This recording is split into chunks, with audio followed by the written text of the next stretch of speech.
তো গাইস আমি তো ছাতা কিনেছি, ছাতা কখনো ব্যবহার করিনি। ছাতা কীভাবে ফুটায় এটা আমি বুঝতাম না, তাই ছাতা কিনি কিনছি। দেখতে চেষ্টা করি ছাতা ব্যবহার, রোদের সময় বৃষ্টির দিন একটা তো চেষ্টা করতে হবে।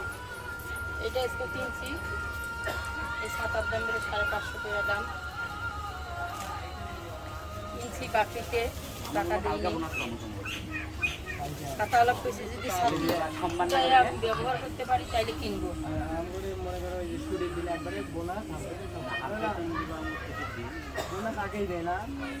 বন্ধু ভাই আমু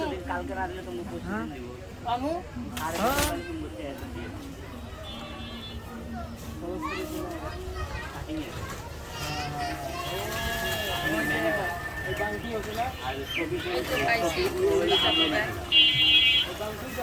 বন্ধ করিব।